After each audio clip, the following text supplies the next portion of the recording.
mga ginikanan og idaran nga mobiyahe kauban ang minor de edad, posible ng pangayuan og pamatuod sa ilang parental relationship o guardianship bag-o tugutang mobiyahe gawas sa Gensan. Kinidungan sa pagduso ni City Councilor Maria Lourdes Casabuana sa Sugyot Balaudnon nga nag-require sa mga minor de edad nga residente sa Gensan nga 18 anyos pa ubos nga mukuha og permit to travel gawas sa syudad bag-o tugutang makasakay sa mga public transportation. Ang purpose of this kasi we should not allow minor in particularly mag-travel kung saan ba siya pupunta, whether abroad or local. The very reason there is marami na tayo mga cases dito sa Gensan wherein minors are being allowed to travel, although akala physically tinitignan nila bata pa. But if you look at the records, no, minor sila. So ang purpose na is to prevent mga abuses committed, like for example, yung trafficking. Dugang ni Casabuana, kinahanglang mukuha og permit to travel ang mga ginikanan sa City Social Welfare and Development Office kon CSWDO dungan sa pagsumiti nila og documentary requirements.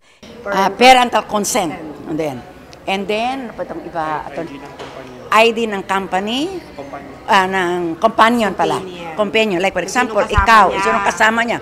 Malay mo, pimpay yun kasama niya, hindi ba? It can happen. I know you are very concerned about that. Apan ang sugyot ang dunay exemption sama sa emergency cases dugang sa konsihal. Leon niini, gumikan na pa sa unang pagbasa ang Sugyot Balaudnon, abli sumala pa si Casabuana nga paminawon ang tanang suwestyon dungan sa pagpahigayon og committee hearing sa konseho. Samtang sa bahin ni Cherry Lou, usa ka ginikanan, pabor siya kung sa mga bata sama sa 7 anyos pa ubos, apan depende po sa age sa bata. For example, kung mga 7 below, pwede siguro siya. Pero kung halimbawa kung mga estudyante, siguro